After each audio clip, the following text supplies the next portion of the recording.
welcome to the World of Lord Russell podcast talk show. And today's show is British Sports Reporter of the Year 1998, which celebrates the life of a double winner of the British Sports Journalist of the Year award. And he was also honoured by the prestigious Variety Club of Great Britain with their Silver Heart Trophy for his contribution to sports journalism. He is also twice winner of the Sports Story of the Year award, the only journalist ever to win the accolade twice. He is one of the most influential football columnists for over 4 decades, one of the most acclaimed investigative journalists for his generation on the London Evening News, Daily Mail, Daily Mirror, Daily Express, Daily Star, Daily Express and BT Sport. Yes, folks, it gives me immense pleasure to welcome on the show Harry Harris. Welcome to the show, Harry. Yes, pleasure to be here. Cheers. Yeah, cheers indeed. And the pleasure's all mine. Enjoy that champagne cocktail. It looks absolutely fantastic. Well, let's just start from the beginning. Of course, like all kids, and me included as well, of course, you wanted to be a professional footballer. However, your careers advisor at school told you you weren't going to make it. How kind of him, Harry. That was a lovely thing to say. And so you decided to become a reporter instead and joined a good sports college with a decent journalism course.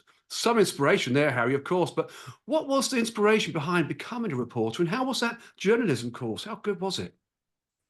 Well, I went to Harlow really, as things progressed, I couldn't believe that not being able to be a footballer, I was a goalkeeper, not a very good one. In fact, my mum wrote a letter to Bill Nicholson, got a reply signed by him. Wow. And I had a trial at Spurs, but I was a year under Terry Brisley and Dennis Rofe and played in the school team. And the scouts came along and wanted to sign those two and not me. But I couldn't believe that going into sports journalism, football journalism, that they'd actually pay me to go and watch football matches. I couldn't believe it. Well, there you go. So absolutely, that was the inspiration. Oh, yeah, getting paid for anything and getting paid well is a great inspiration. I follow that tact as well, Harry. So there we are, two peas from the same pod. You then joined, straight out of college, the North London Herald. And I think sometimes they call it the Tottenham Herald, actually, but it's the North London Herald. And after a few months working at the North London Herald, you were sent on another journalism course. I love this story. When you came back, the sports editor had moved on and your boss asked the hold office, anyone know anything about sport? You put your hand up and your boss said, all right, you're the new sports editor. So from humble beginnings, this is how your career began. I mean, that's a fabulous story, isn't it? It doesn't happen these days. Not these days, no, but that was what it was like back then. You really can't make it up. And there I was, as almost a trainee journalist, suddenly becoming a sports editor. But it was lovely. I really enjoyed it. And, the offices were a few hundred yards from the Tottenham Stadium, as it was then. Yes. White Hart Lane, although White Hart Lane was where Haringey played. Not very many people know that. That's a good story. It was great then to be able to deal on a regular basis with Bill Nicholson. You couldn't get a better grounding, the best Spurs manager there ever was. And there I was in his office every week. Although I don't know whether you know the story, but Dave Leggett, who was my predecessor there, introduced me to Bill and he said, this is your new local reporter. And he said to me, well, Harry, pleased to meet you. Tell me what you want. And I said, I'd like to pop in and see you every week and get a chat about the first team reserves and see how things are going so I can have an update every week. And he looked at me completely puzzled and said, I saw your predecessor once a year. Wow. Not once a week. He said, well, let's see how we go. We come along on Monday and we'll take it from there. Well, of course, as you know, in football, even at these clubs like Tottenham, any club, things change every week, don't they? So to go every week, sensible, I think. So your predecessor. But it wasn't one it was a bit of a shock for Bill. But yes. We met every week and he gave me the kind of insight that I needed for the local paper. And of course, having that insight on a weekly basis, the Evening Standard, Evening News, all the national papers. Yes. I couldn't get rid of them. They were hovering all around. They wanted to know what was going on. So it fast tracked me to the nationals. It was fabulous. But he was such a wonderful character, Bill. And I ended up writing his autobiography. Not that he Yes. wanted to. I had to persuade him to do so. But there's so many Bill Nicholson stories. I mean, they're just unbelievable. I mean, I was always in awe, sitting in there in the waiting room, waiting to see him. And but he was always very welcoming. But Mm. I mean, I had to catch the bus from where I lived in Gants Hill to go up to Tottenham, and then my first port of call on the Monday was to see him. And one day there was, I don't know, a strike or whatever it was, and I was late. It's the first time ever. And I sat there and I apologised profusely, but he didn't like people who were late, and obviously he had a tight schedule. Mm. And he said, don't you get an alarm clock? Haven't you got a watch? I said, well, I'm only a young guy, can't afford a watch and all this sort of stuff. Turned up the next Monday, an hour ahead of schedule, sitting there, and I came in. And before I said anything, he said, before you do a thing, he said, I've got something for you. And he handed over a watch in a case, and I opened it up. It was inscribed by Inter Milan to Wow. Bill Nicholson. It was the presentation to Bill, and he gave it to me and said, there you go, Wow. don't be late again. Wow. I mean, if that's not inspiring to make sure you turn up at the ground early on, I don't know what is. Have you still got the watch now? Of course you have. I have no idea where it is. It's Oh, such a long time ago. yes, no, I think things go missing, don't you? We all move and everything else, Yeah. life changes, things get lost. But what a great story. I mean, that obviously set a nice relationship up between you both. And I would think as well, every Monday morning would be different depending on the Saturday afternoon's result, the atmosphere at the club. What was it like between a win and a loss? Forget the draws. Well, he was a total professional. It didn't really matter whether Yeah. if he'd won, he was still in a bad mood. So there'd have been something. I mean, Glenn Hoddle told me a story once when he first was Yes. a junior at Spurs, and the one thing he didn't ever want to do was bump into Bill Nicholson. Oh, They were all wow. absolutely in awe and fear of him. And he actually did so. Going different ways down the corridor. Yes. And Bill Nick said hello, Glenn. And he was like didn't know what to say. It was just incredible. Oh, But we got on very well, and I grew to get to know him very well, and it yes, was a indeed. privilege to be in that position. An absolute privilege. And I think you once quoted, and I think I've got these words right. I'd only been a journalist for 6 months, and I was the local newspaper's sports editor. It was a dream job, getting paid to watch Spurs play all over Europe as well, I hasten to add, particularly when you're a Spurs fan yourself. Harry, a dream indeed. I mean, what grounds and indeed matches were your highlights at the time? You must have been some fabulous stadiums, especially particularly in Europe at that time. I'm not even sure if I ever went abroad prior to that. Oh, Back in those days, you wouldn't, would you? I mean, but my passport was full very quickly because Spurs were very successful at that time, the first team to ever win a European trophy, and indeed. they had an incredible team at that particular time, and we were always travelling in Europe. It was marvelous occasions. Um, Indeed, they would be fantastic occasions. What was your favourite British ground, shall we say? I include Scotland here and whatever. Apart from then the old White Hart Lane, of course. What was your favourite British ground? um, well, back then they were all ramshackled old stadiums. I mean, it Well, look at was Stamford Bridge. Oh dear, speaks blimey. I mean, volumes. what was your favourite ground? But White Hart Lane had a magic for me because I was Hmm, there from a 8-year-old, 10-year-old, going up those indeed, steps with your season ticket. It was just magical, really was. The atmosphere was, and I just couldn't believe that clubs would ever move from those traditional homes. Would anyone move from Highbury, White Hart Lane, and it just yes, it is begged belief bizarre. that you would, because there was so many ghosts that lived there. You, Exactly. you didn't want that ever to leave, but times move on, and stadiums now are unbelievable. Just unrecognisable Yeah. from back then. Yeah, we're quite fortunate, aren't we, in this country because we've got some of the best stadiums in the world, haven't we? Really. I mean, there's obviously some great stadiums around the world, Europe and other countries, but we have some wonderful stadiums here. Well, I don't know Fitting for whether you've World been to the Cups. new Tottenham Stadium, but I I haven't have personally been. been there. No, I haven't. Well, I've been there as a fan to watch some games as a guest of somebody in the executive Mm. areas, and then there was an event there, and I went on a tour of the stadium, and it was just unbelievable. You know, there was a room, a designated room, which was a cigar room for the Oh, right. executives. Wonderful. I mean, it was just, and the facilities. It's just mind-boggling. It's just it's probably the best stadium in the world, and I've been virtually to every ground. You know, it was disappointing to go to the old Maracana, Mm. where on TV you'd watch so many great Brazilian teams Oh, play, wow. Yes. and to go there when Man United played in the World Club Championships, and to see such a ramshackled old derelict building, Yes. it was just such a disappointment. Yes. It beggars belief, doesn't it? You have this wonderful picture in your mind and you go there and it's just simply not the stadium you thought it was. No. It's crazy, really. I have been to the Azteca in Mexico City a couple of times, and that's a nice old stadium.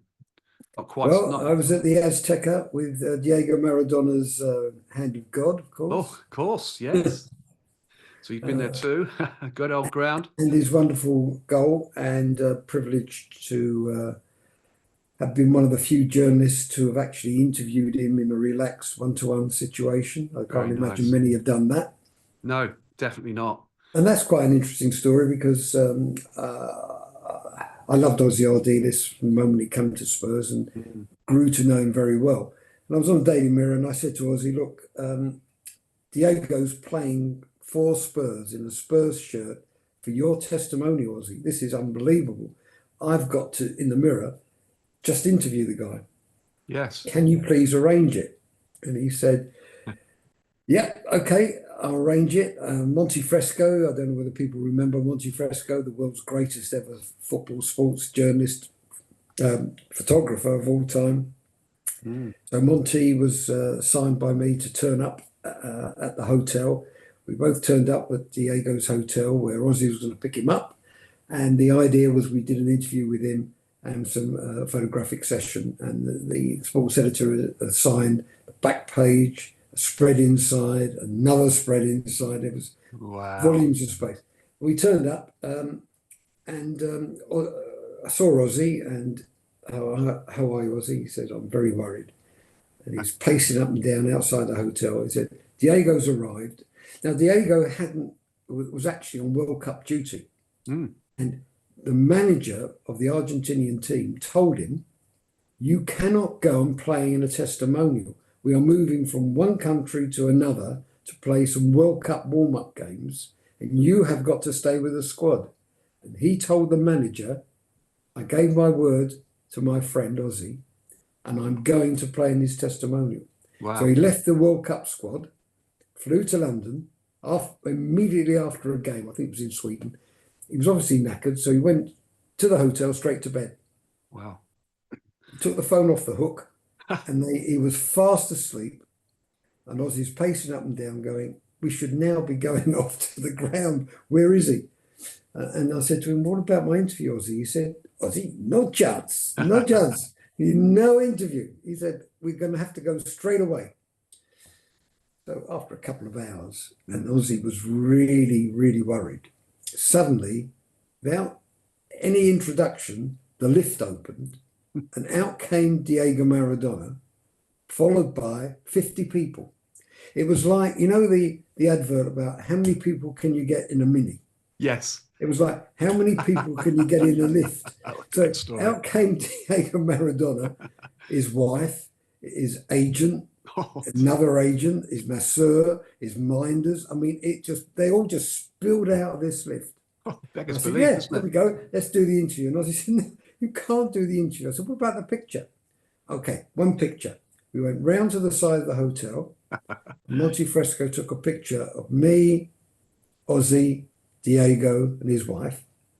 And then I came back and he said, no interview, no time. I said, come on, Ozzy, look, I get the sack. Got all these pages to fill. He said, Right, I'm driving Diego to White Hart Lane, get in the back. So there's Ozzy driving, Diego in the passenger seat, and me in the back. And off we set, hours late to get to White Hart Lane. Well, great Have you story. ever tried to get to the old White Hart Lane, down the Seven Sisters Oh, Road, nightmare. down the Seven Sisters Road before the game? It's testimonial, Yes. but thousands were locked out of that game. So it's bumper to bumper down the Seven Sisters Road. Mm. So I'm stuck there. I'm doing my interview. Ozzy's translating. Brilliant. I've got him for hours in the back of the car.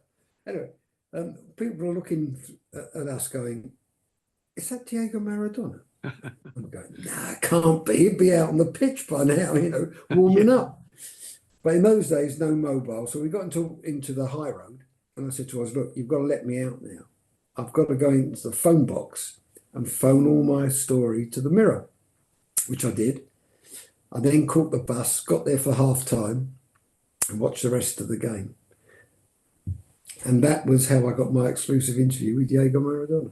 Oh, what a fantastic story. That's brilliant. And of course, what comes out of that to me is persistence pays off, doesn't it, Harry? If you want your goal, you can see it there. You just persistently keep it going and going and going until you win. That's a wonderful story. It really is. I mean, sports journalism has had more than its share of driven individuals, as we were talking about, really. But few compare with yourself, Harry, which your previous discussions kind of raised, really. And as a lifelong Tottenham Hotspurs fan, you have spent most of your career in and around the old White Hart Lane, and of course now the new ground too, starting as a reporter on the North London Weekly Herald, as we mentioned before graduating to become one of the country's foremost football journalists. And you had the ear of the then Alan Sugar, Chairman Alan Sugar, during Tottenham's nadir in the 1990s. I mean, there simply has to be some great stories here, Harry, as well. Stories that simply must be told with the great Alan Sugar. Moments, I'm You've sure. got to be joking. At least I didn't get, you're fired. Yeah, exactly. I mean, he was a character, wasn't he? And I can remember the days when he was Oh dear, there. honey sugar. Yeah, well, Those songs used to ring around the ground, a little bit of sugar makes the Spurs go down, because he was literally a businessman without any football idea, wasn't it? It's credible, really. do you think many people know the real Alan Sugar? Probably not, actually, to be No. fair. He and his wife, me and my wife, we spent many hours together at the Sure. Dorchester, the Savoy, having Mm. drinks, dinner, going to other restaurants. I don't think many people know him as well as I do. Maybe Nick Hewer does. Yes. Maybe one or two of his advisors do. But I love the guy. I think Yeah. he's just different class. He is so outwardly gruff and difficult, you would think, to get on with, but inside he's just such a big softie. I'm sure he is, He yeah. no, but he is. Trust Yeah. me. Oh, I do. And all this about whether he had Spurs at heart. He did have Spurs at heart, Mm. and he wanted them to succeed. He thought Terry Venables and he were the dream team until I, showed him otherwise. Well, or he showed me otherwise. Mm. But what would you like to know about him? I don't. No, not really. I mean, I just mentioned Alan Sugar because he's a character, and of course, the "You're Fired." It's always very inspirational. He'll be remembered for that for all of his life, I imagine. But you read The only thing I stories, can tell you is yeah. he did contact me, and it's probably why he doesn't like me anymore. He did say, "Look, I'm doing a new program called The Apprentice, Mm. and the idea is blah blah blah blah blah." And I said, "Oh, that'll never take off." Oh, it certainly did. Oh, it took off big time, didn't it? So Yeah, yeah. perhaps I shouldn't tell you that because I mean, No, but it's a anyway. great story, isn't it? And just to be honest and tell the stories as they are, it's fantastic. I mean, as the multiple award-winning football writer, your byline has appeared on the London Evening News, Daily Mail, Daily Mirror, Daily and Sunday Express, the Daily Star, and Star on Sunday back pages. I mean, it's an amazing career, Harry, isn't it? I mean, what editorial, though, out of all of those, did you prefer to write for, or you just wrote the same stories for all? I mean, how did you manage Well, that? even now, I'm stopped in the street and people still think I write for the Daily Mirror. I mean, Mm, I was there writing for them for 20 years, yes. but obviously nearly 10 with the Express and 4 or 5 years with the Daily Mails. But people still associate me with the Daily Mirror, and I still get comments to this day. They enjoyed my writing in the Daily Mirror. People associate me with the Daily Mirror. It's just a shame that the Daily Mirror don't associate themselves with me anymore, because it's not the Daily Yeah. Mirror, it's Reach, different owners, different Yes. editors, sub-editors.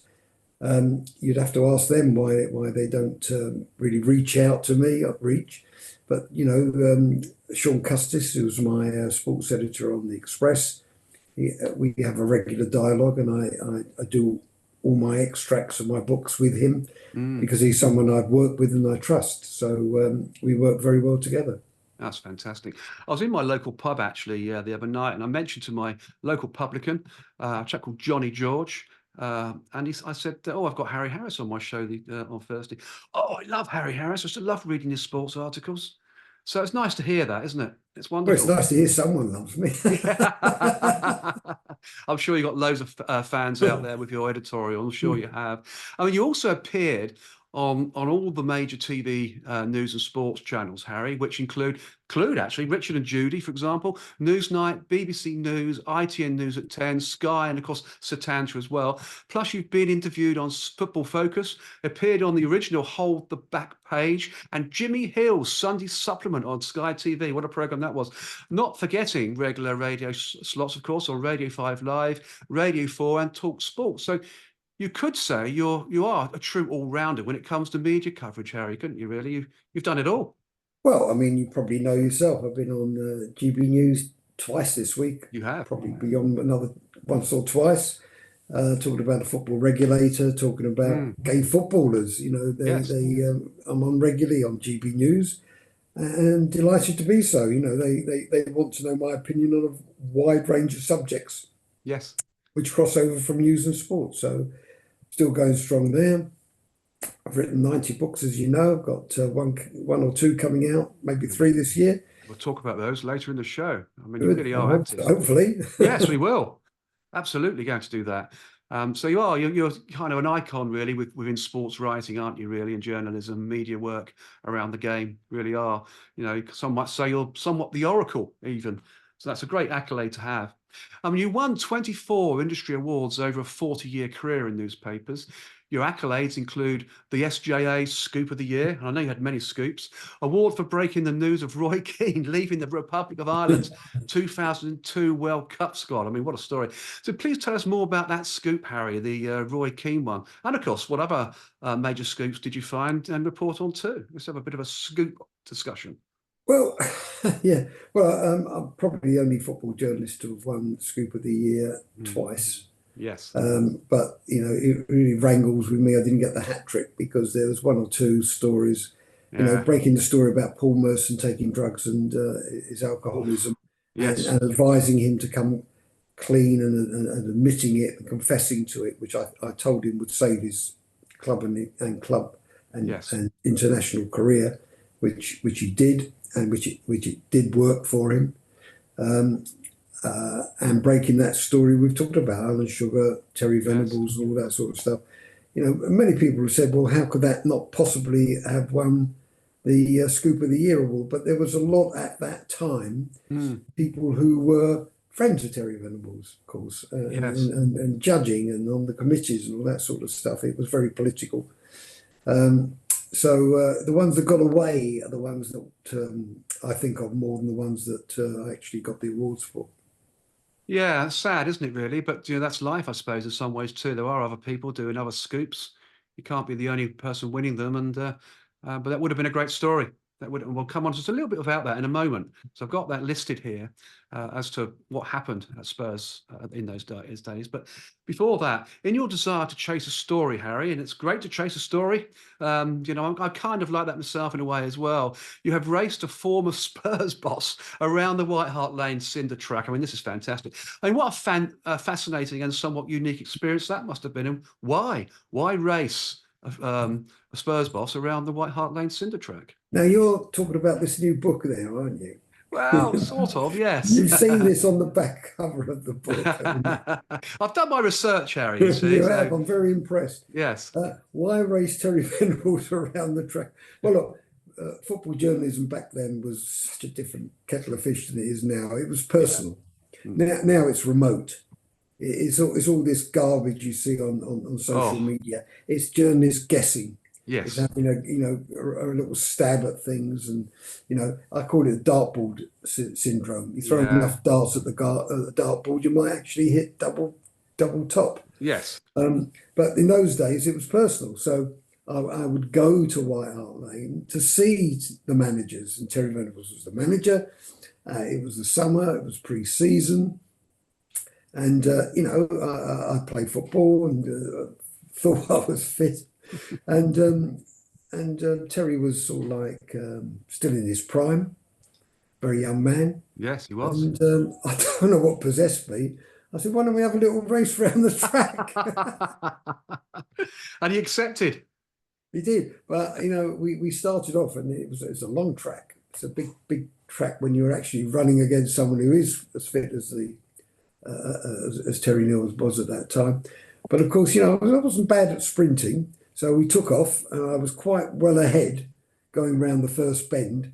But it's a marathon, not a sprint, and he caught up and overtook me. So unfortunately, at the end, it looks as though I was way behind. But he was very worried for most of that race. A good race, and a good experience, and a good story to tell, isn't it? Let's be honest. They're the sort of things that don't happen in today's games now, today's No, sports. there's no chance of chasing Pep Guardiola around the track No, at Man City. I don't think so. that's never going to happen, is it, in a month of Sundays, sadly. I mean, you also helped, and we're coming on to this now, in the dismissal of another Spurs boss following a Daily Mirror exclusive. Fantastic, like these exclusives and these scoops.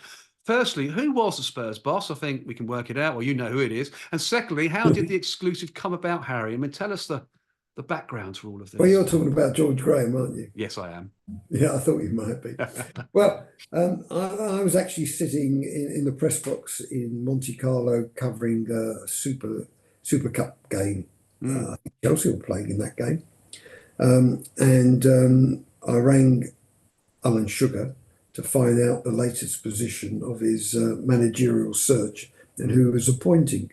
And I knew that George Graham was in the frame among two or three others. And I think, I don't know whether you recall, but the Spurs fans at the time were chanting, we don't want George Graham. Yes. But whatever it was, what Alan Sugar said to me was, look, I've appointed managers in the past, they haven't worked. So I've got some experts, I've got some ex-Spurs players, I've got some people who you would trust within the industry. So I'm asking their opinion. And they told me George Graham was the best in the business at the time. Hard to argue with that because, very. very hard to argue after what he'd done at Arsenal. I just said to him, Spurs fans aren't going to take to an ex-Arsenal boss, They're not. ex-Arsenal player of that degree. We've done enough with Terry Neal. And they're not going to take to him. It's going to end in grief. I'm telling you, Alan, it might look good, might taste good, but it won't. Yeah, it's going to give you indigestion. Yes. And he gave me the usual answer: bugger off. I know what I'm doing. I've got all these experts on the board. I'm appointing George Graham. I said, no, no worries. I filed the story from Monte Carlo, covering something completely different. George Graham will be the new manager. Fine. Wasn't long before George Graham was creating the kind of Terry Venables syndrome of waves. I'm not getting the players I want. I'm not getting the finance I want. That's why I'm not as successful as I want to be. The Spurs vice chairman at the time wasn't very impressed by this. And in fact, eventually I got the impression that something was going on. And I got in touch with the guy, and he said, look, I've spoken to George Graham. I don't accept what he's saying, and we're going to get rid of him. So I was able to break that story as well. Good story. And I expect a lot of Spurs fans were happy with that, I guess, Delighted. Oh, absolutely. The hatred between Arsenal and Spurs is well, deep, isn't it?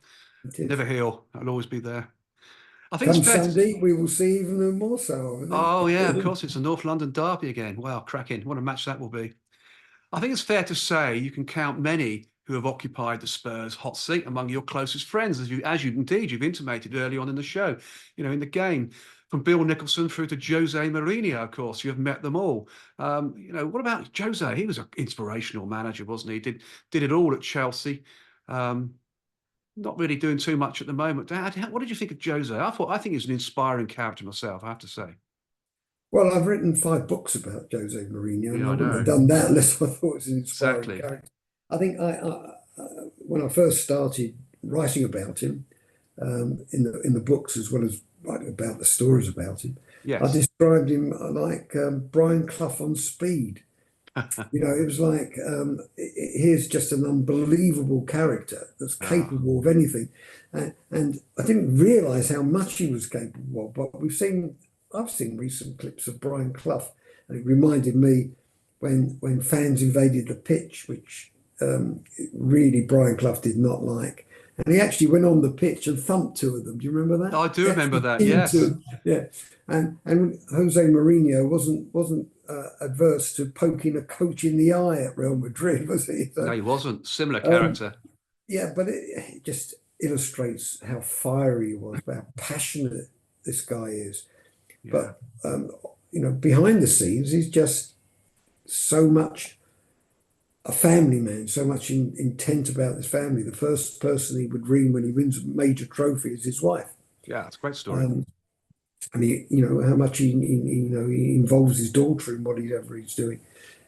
He is a very complex character and well worthy of the 4 books, I think. Oh, without doubt. And I'm sure that, I will probably get around to reading them actually, Harry, because I'm sure they're cracking stories.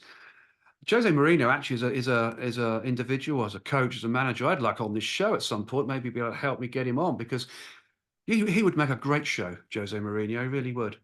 Absolutely fascinating character. Really got a lot of time for Jose.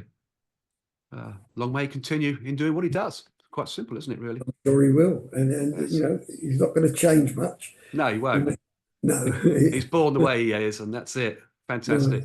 He Well, he's an came back. individual, He isn't he? came back a second time to Chelsea, saying he was a changed man, but No, I he didn't wasn't. believe it, and I don't think anybody else did. No, I certainly didn't. Because the old saying, a leopard doesn't change its spots and things like that.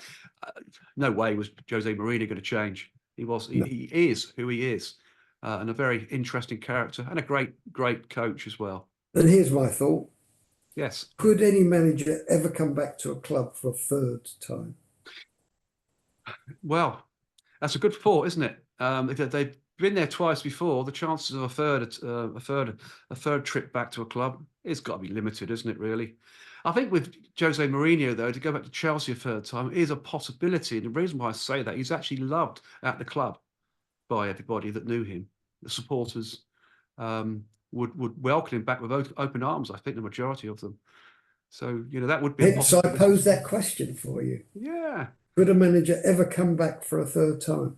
I So think if ever anyone could, it would be him. it would be him, and I think Jose Mourinho would say yes to it as well if the conditions were right. Oh, He'd be would it? I welcomed mean, he by hasn't moved. supporters. He I still know. he still lives in West London. He does. He loves it. He loves Chelsea. He does. And to have him back at the Stamford Bridge, who knows? The That fans would be love a him. great, Fans love great. him. They do. He's a god at Chelsea, and to have him back there at Stamford Bridge, is a logical thing to happen. So if they Will it think of happen? changing the current manager, Mm, we've seen all the candidates they've put forward. yeah, None of them would satisfy anyone other than the guy we're talking about. indeed. Jose's the man, as they say. So let's see what happens in the summer, end of the season. You never know. Anything can happen in football, and it usually does. Then in 2020, you joined Phil and Nick on the BBC Sport London to look back on the 1990 World Cup. You talked about Gazza's tears. We've mentioned earlier on, of course, about Diego Maradona, the penalty misses, and David Platt's last-minute winner against Belgium. Oh, do I remember that? What a lot of fun that show must have been, because that 1990 World Cup was something, wasn't it? It had everything for everybody to dislike and enjoy at the same time. It was full of it, wasn't it, really? Well, I wrote a recent book about it, and what I Yes, did is I interviewed every player that was in the England squad indeed. to talk about their dressing room experiences, and how fascinating that turned out to be. It was a great insight to football at that time, that era. Indeed. You couldn't replicate it now. It doesn't, not possible. It's just No. so changed so much. But what went on behind the scenes was just incredible. Yes. And of Yeah, I course, can I understand was that. there, and I experienced most of it. It was one of the most gratifying experiences of my life. Yeah. Um, Well, I my did hear a only story about Gascoigne or Gaza coming out one day, all the England players around a pool, and he went up to the diving board, dressed up or in some kind of outfit, and launched himself off the top of the diving board, come out the pool, and walked back inside or Gabba to get a drink. I mean, he was crazy, wasn't he, Paul Gascoigne? But what a character he was, really funny, well, full of fun. I've probably one of the few people have known him for as long as I have done. You know, it's Mm, and it's just exploit after exploit. You know, everyone's got their favourite Gascoigne story, and I have. I've just written a book now, which you're going to come to, and someone's talking about their favourite Gascoigne story that I've never heard. Mm, There is always a new one, there and is there is a indeed. new one in my new book. Well, so what in that book is called? So let the listeners know so they can go out and grab it. What's the book called, Well, Harry? it's a book I've written with Paul Trevelyan, Yes. and it's a book that is in kind of like an art form, Oh, we're and coming on to that. yeah, it's a unique kind of concept. Yeah, we'll So come on to let's that wait till you shortly. come on to that then, Yeah, if you we'll want. come on to that shortly. I thought perhaps it might have been another book, but that's No, fine. no, that's the I one. mean, who did you admire amongst your contemporaries as well, Harry? You know, and who gave you the inspiration as a sports writer? Who? It must have been someone behind you, I guess, that was inspiring you to write or to be great in the game, really, as a sports journalist. So, who did you admire as your contemporaries?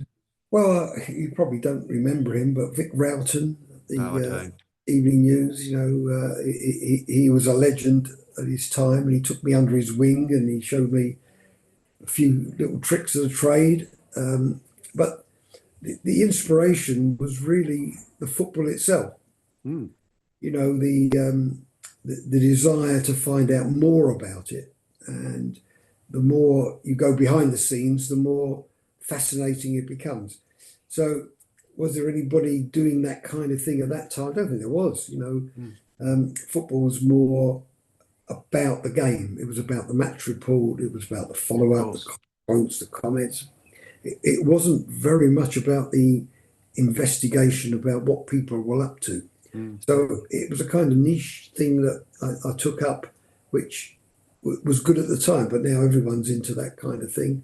they Well, are. Yes. everyone, but at least there is more of it. You know, you have these kind of like internet people who are dishing out all kinds of documents that can prove all sorts of things. At that time, I was a lone voice Mm, with lone documents. And to be perfectly blunt, the media, my colleagues, rival papers, detested that kind of thing. They thought I was out of order by looking into people that we all considered to be, they weren't quite friends, but people who were friendly. mm, But they were friendly towards the media for that particular reason. You know, keep your enemies on side. You know, keep them close absolutely. to Always keep your enemies close to you. Absolutely. It's a very true statement. And then there have been the books. Now, we must get, this is a wonderful part of your life. And we'll talk about some of your wonderful books that you've written previously in a moment. But first, and it's important to say, you haven't finished yet. And with writing still very much your honoured craft and delicacies of the written word, you're now writing and producing a new and unique book in collaboration with the genius artist, of course, Paul Trevelyan, who himself was on the show just a few weeks ago. Can you please tell us all about this fantastic new project? Wonderful you. book. I don't know whether the new generation know Paul Trevelyan as well as they should do, but they should do because he's Oh, such a genius. he is. You know, his graphics, his drawings, his Oh, artwork of sportsmen, particularly footballers we're talking about now in this book. You know, he's the master of motion. So it's not just two-dimensional. He has the ability to produce this artwork that looks three-dimensional. So putting the two of us together, and of course he's a great Spurs fan as I am. he is. I don't, I don't know. It's about 150 years between us supporting Spurs. It's just incredible.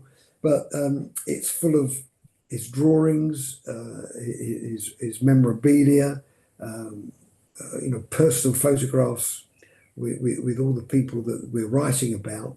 It is really a unique book that we're producing as a limited edition, and Mm, whatever the publishers are charging for each edition, it's going to be worth 10 times as much incredible. because it is really something special. Yeah, and I'm looking forward to it because I know you're very in with this book at the moment, obviously with Paul, and you're really excited about its release. And it was once said, and I talked about it with Paul on the show here a few weeks ago, that a graphic artist at Disney once said that what Paul captures in one drawing would take the best of us, the rest of us, about 24 drawings to complete. So that sort of says everything about how great Paul Trevelyan is as an artist, and with yourself as well as the renowned, journalist that you are, Harry. The both of you together, both good friends and both Tottenham supporters. I mean, it's a great project, isn't it? Working on that together. It's got to Well, be a lot of fun. it's been a joy to do it. I mean, Oh, it's just and it's a history of Spurs through Paul's art, and he goes back to tremendous. drawing Churchill. But I Yes. mean, he's certainly drawn Spurs legends from the 50s. But it's a personal history. I mean, Mm, his personal stories about meeting his players and talking to them, and how he got the insight to draw them. wow. Of course, my insight into all these characters, we've been talking about Bill Nicholson, many others. Of course. So it is a history that you've never read before. And when is this book going to be published? When's it out? This year? Obviously later on this year. How do people get to buy it? How do? Well, here's an exclusive for you. It's Oh, okay. available as of today. Wow, there we are. As of today, folks, 25th of April, 2024, you can now purchase this amazing book by Harry Harris and the quite genius, of course, Paul Trevelyan. Get Well, out the and actual purchase. publication date is June the 12th, June the and 12th. the former Spurs vice chairman has offices in Mayfair, and we're going there with some Spurs legends. And Paul Interesting. is handing over some of his artwork to them personally, signed. That's the official publication date, but it's now being actually printed in Turkey as we speak, and it will be Fantastic. arriving back in England next week. And on the publisher's website, you can purchase it. But that's the only Fantastic. way you can. Brilliant. It's a limited edition. It's £25 signed copies, Hmm? but signed copies, I think you'd end up putting them on eBay for 10 times the amount. Yeah, without doubt. Sounds like it's going to be a bestseller. And say limited edition. Get out and buy a book now. That's my advice because If you can, if if there's you any can, left. yeah. Yeah, or snap a one if you can from somewhere. So it's got to be done, hasn't it? It's a fantastic book in the making, really But is. it's not on Amazon yet. I mean, eventually, it will be probably the paperback edition, but the hardback is a limited edition print, Hmm. and no one really knows that. But I can tell you that there are now dozens already sold, and there won't be many left. No, absolutely, success indeed in a hardback. Congratulations, that'd be a fantastic story, fantastic book to read. You have won almost as many awards, Sir Harry, as Sir Alex Ferguson has won trophies. In fact, you have actually written more books than Sir Alex has won silverware. Many journalists turn to book writing as a, well, not always lucrative sideline, and no one can compare, surely, with your prolific self, Harry. So let's dig a little deeper. You have been the author of no fewer than 80 football-related books, including autobiography, collaborations, biographies, and official club annuals. You have written with or about a diverse collection of players and managers, including George Best, Glenn Hoddle, Jurgen Klinsmann, Gianluca Vialli, God bless him, Jose Mourinho, Ruud Gullit, Paul Merson, Gary Mabbott, of course, Steve McMahon, Terry Neal, Bill Nicholson, and of course Pele. The list is endless. Some big names there, Harry, isn't there, really? So please enlighten us more here. Who was your favourite interview with and why? First question. Well, I'm sorry to say, but it's got to be Pele. Yeah, I knew you were going to say It's that. got to be Pele, What a and gentleman he was. it's you know.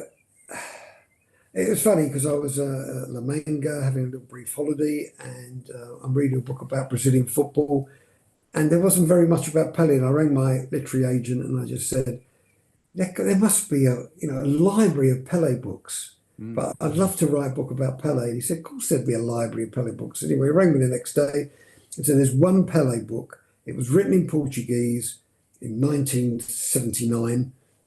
Not very good with the translation, and that's it. Wow.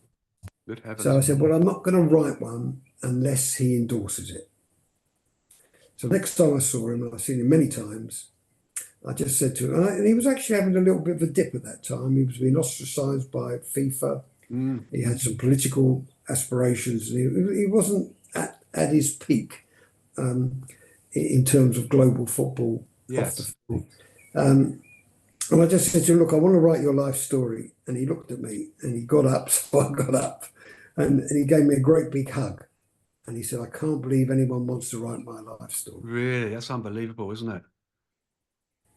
And obviously, we met up many times around the world. Yes. And I interviewed him many times about the book. I sent him the book and he sent me back some corrections.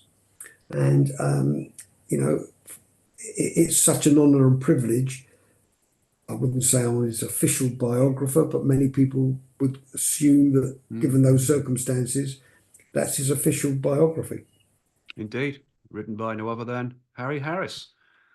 What a fantastic character Pele was. It really was. I mean, as a club reporter at Tottenham Hotspur, you met legendary Tottenham boss, as we've mentioned earlier, Bill Nicholson, forming a friendship that would lead you to write the Yorkshireman's autobiography after his retirement. And of course, he didn't want to write it, as you said earlier in the show. I mean, tell us a little bit more about your friendship with Bill Nicholson, because it's obviously quite a deep one. Well, we just got on, you know. Yeah. He just kind of like took this junior journalist under his wing. It was just incredible. But back in those days, you know, I would go to the training ground and I'd sit behind the goal and I'd chat to a couple of the players who weren't playing in the training session or were injured.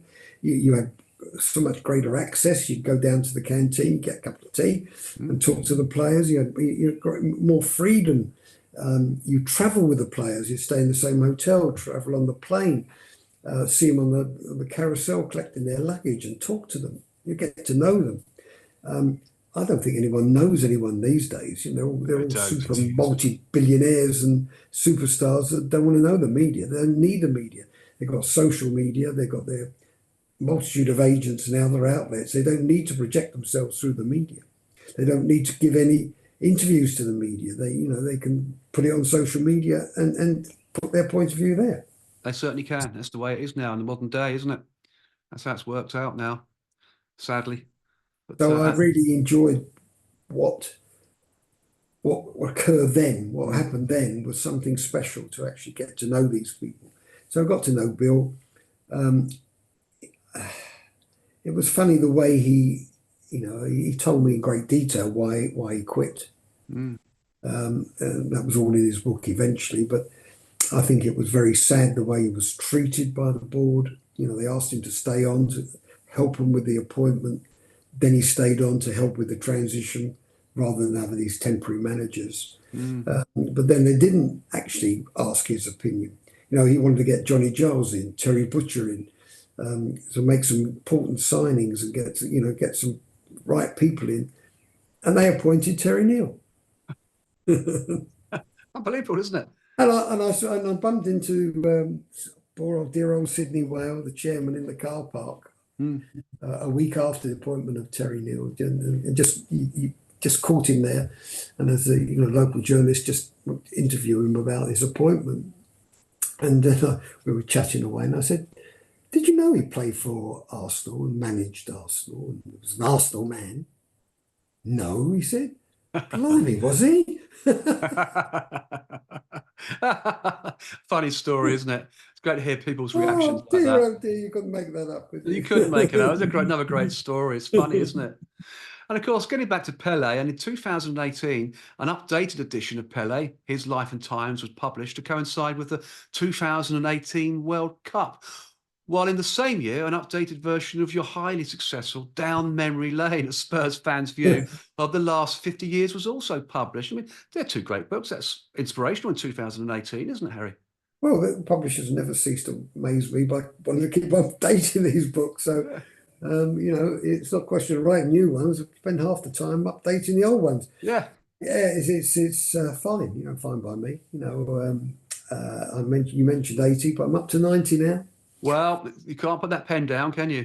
No. All my research work's slightly out of date by 10 books, but there you go. You probably Well, it wrote them will be last in 10 night. minutes' time as well, Yeah.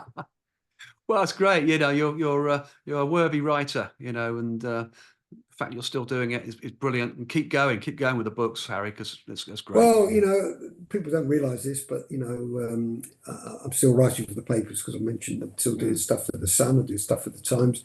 I work with the Telegraph.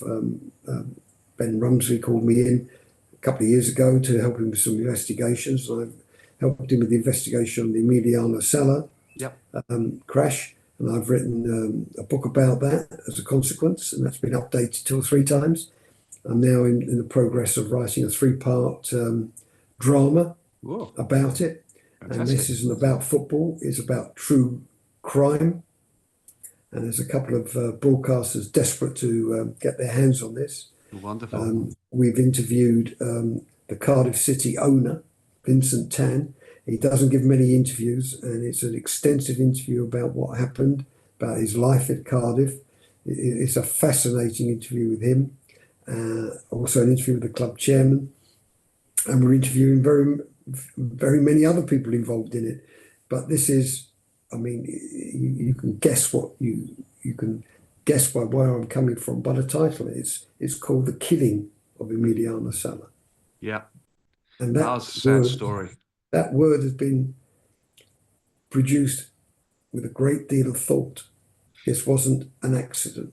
No, and I think everybody does realise that now, and and it's an extremely sad story that really is. You've got to feel for his family and Cardiff City at the time. I mean, Yeah. it's So I'm dreadful. working on that film, but that's not the first. I've produced 4 other films. Mm, I'm in numerous documentaries. I'm now the sports development director at SmartFrame. nice. Proves you're never too old to be in new technology. Absolutely. I'm in new tech. Come Yes. on, I'm in new tech. It must be funny, surely. That's worth a Well, laugh. well, certainly is. Yeah, well, We I'm in all new use it. tech. We all use it as media individuals. No, On it all the time. but this isn't just new tech. This is No. revolutionizing photography and the photographic image. It's taking out the dark ages. It's taken away from the people who've been exploiting clubs, Yes. players, and even the fans exploiting their images. There's 3 billion images a day on the internet. 2.8 billion of them are stolen. Yes, of course they are. Sad So story. you can't steal them with SmartFrame. It has authenticity status, so you can't fake it with AI, and you can't distort it. And within the image, you can produce advertising. Nice. Sounds like an interesting technology, which I'm sure Paul Trevelyan is very good at using as well. With all his wonderful work he does. I'm not sure at the age of 90 he's into new tech. I'm just a youngster. Yeah, of course you are. I said that with tongue in cheek, actually, to be honest. But I'm sure Paul would like to know about it. I'm sure he does know about it. But yeah, wonderful stuff. I mean, in addition, you've also written All the Way Jose, Chelsea's Century, and a number of Manchester United's books, and not just Spurs books, Harry, either. You have gone across the board with other clubs. Oh, no. It's just not Spurs. I've written about Leicester City winning the Premier League, Leicester City winning the FA Cup. Yes. I've even written Arsenal books. Now, that takes some credit, doesn't it? So It I've certainly written does. Paul Merson's story. I've Yeah. written Terry Nill's book. I've written annuals about Arsenal. As a journalist, you're supposed to be unbiased. So You are. You're a professional. You can't lose those opportunities either. Deadly Doug on Aston Villa. Wonderful. I've written Newcastle book when Wood went up to Newcastle. Cardiff City books, as we talked about. Yeah, indeed. So definitely just not Spurs books. And that's great I've to hear. written numerous Man United books. You have, yes. I've noticed that actually when I was doing the research work. Quite Liverpool a few books. Yeah, brilliant. You're known all over the world as a sports editor, writer, across the football world, aren't you? Really, it's a big name, Harry Harris. It really is a wonderful name. You're also the last journalist. This is a nice story, but sad at the same time, of course. You're also the last journalist to interview George Best for his final book, Hard Tackles and Dirty Barbs. Yeah, that must have been some interview, Harry. The great George Best, that some people would still say was the best player in the world, and one of the top players, wasn't he? Definitely. You could put him alongside Pele and Maradona. Well, how could you not? I mean, and I was privileged to go to his memorial service in Belfast, Mm. invited by the family. Yes, I wrote his last book, so I was the last journalist to interview him. But it was a rather strange series of interviews because he was commissioned to write this book about the games he'd played in, the managers and the players, in the 70s and 80s. And of course, he had no recollection of it, very vague anyway. That must I have spent most of his time talking about his escapades with his girlfriends and the husbands that were chasing him, this sort of stuff. It was fascinating, and I went to see him at one of his rehab places that he was staying at, and but we spent hours talking about football, but been. mostly about the current Man United situation, although a few years back, rather than the past. And he just said, "Look, Harry, you can do all the research for me, I'm sure." So I did. That's fascinating. What a great story. Yeah, sad story as well, isn't it, with George Best? To be honest, He it's never got to see that book. no, and that's even more sad, isn't it? Really? No, and of course they had a writer, the publisher, to do this Yes. trilogy. It was three books he was doing. One was his autobiography. One was an anecdotal book, and then they had the third, and they go what they really wanted to do. But this Yeah. was about all the games, etc., which he had very vague recollection about. But they had a particular writer who was doing the three, and they were paying him, even at that time, an absolute fortune. But they didn't want me to write it. But George came to see me. We were at an event for Alan Hudson, who was publicising his book. He sat next to me. His agent was there, and he said, "Harry, look, I need your help. I want you to write this last book. I can't stand this author anymore. He's driving me mad. I can't do it. Would you do it for me?" I said, "George, look, I'll do anything for you." "Yeah, I'll do it." We went to see the Wonderful. publisher, and I knew how much they were paying this other author. Then I said, "Pay me the same. It's fine. I'm not asking for more or less." They said, "No, we don't want you to write the book. He's contracted to write the book." And George said, "Contracted or not, I'm not doing it." So they offered me a fifth of the fee. Don't get me wrong. Back in those days, it was still a big fee, Oh but a yes. fifth, and it was kind of like an insult.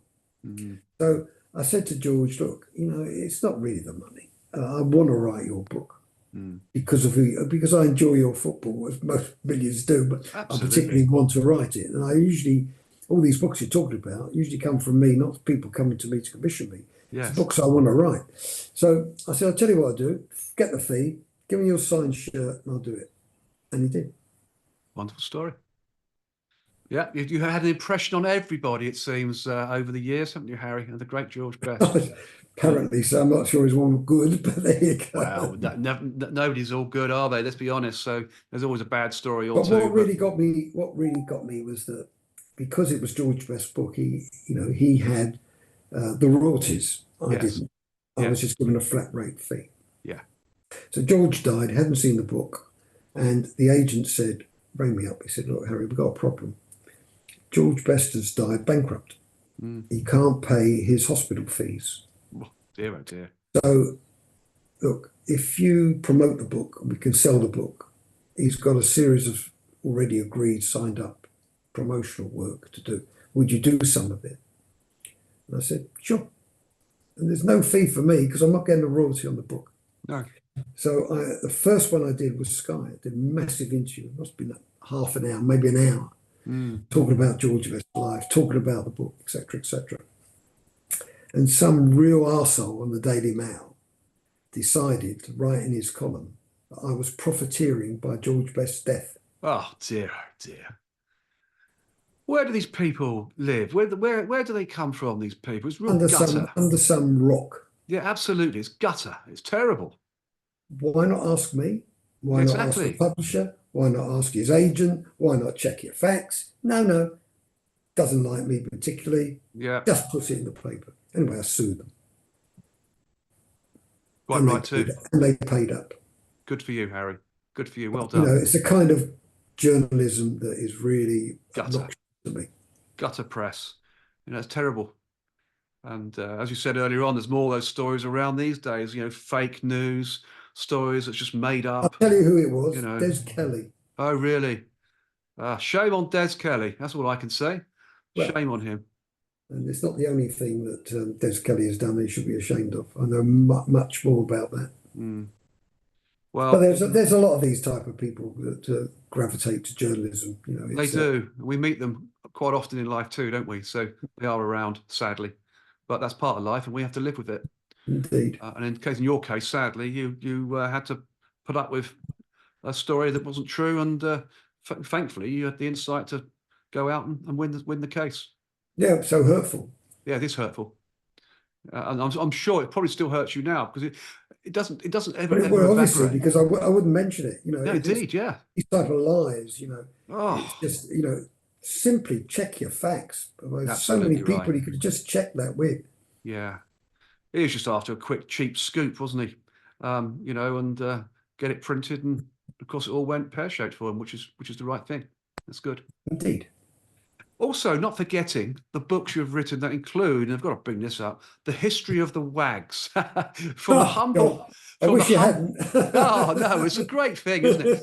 From the humble marriage of England captain Billy Wright, great story, to one of the Beverley sisters, well, that's a nice story too, to the glamour of Bobby and Tina Moore, wow, and the rise of Posh and Becks as well. I mean, there seems to be no end to your talent, Harry, does there really? Well, it shows I've got a sense of humour. It does. And you do have a sense of humour too. Absolutely right, which is coming out in this show. But it's just a never-ending list of wonderful pieces that you've been involved with, written, articulated, as a great journalist and media man that you are. It's brilliant. So congratulations. So what else is on the radar moving forwards? Have you got anything else apart from the Paul Trevelyan piece, of course, that we've talked about earlier on in yourself? Well, it's been so much joy in doing it, so much pleasure seeing this develop into this art form. That Yes. we're now doing the same title, but for Chelsea, Yeah. and we're looking at Man United and extending it into a series. Fantastic. Well, a lot to look forward to, haven't we? As the months and years go by, an awful lot to look forward to. And I've just looked at the clock, and we've done over an hour, Harry. Can you believe it? It's been a lovely chat. It really has. I've got Over to an go hour. and replenish my glass. You have indeed. So, it's that Pleasure stage talking again. to you. Well, stay on for a second. As always, on the World of Lord Russell podcast talk show, we could talk forever, Harry, about your life, an amazing life as a top sports journalist, and of course, an influential football columnist for 4 decades actually, and one of the most acclaimed investigative journalists of your generation in tabloid, radio, and TV media. It's been a huge pleasure as always, and as always, the pleasure is all mine, and of course the show's audience when this podcast is released on the World of Lord Russell podcast talk show and the Lord Russell Baker YouTube channel. So thank you, Harry. Ladies and gentlemen, I'll give you Harry Harris. Absolute big Thank round of you. applause. My pleasure. You've been an absolute star. You really Delighted. have. So I'm going to wrap up the show now. Do you mind us hanging on for a couple of minutes? Okay, okay. Replenish your glass, actually, whilst I'm finishing up. I'll do Absolutely, that. top man. Well done, Harry. The next episode on the World of Lord Russell podcast talk show is the 6 times world snooker champion, where my special guest will be Steve Davis, who is an English and retired professional snooker player who is currently a commentator, DJ, electronic musician, and author. Steve Davis is best known for dominating professional snooker during the 1980s when Steve reached 8 World Snooker Championship finals in 9 years, winning 6 world titles, and held the world #1 ranking for 7 consecutive seasons. Incredible.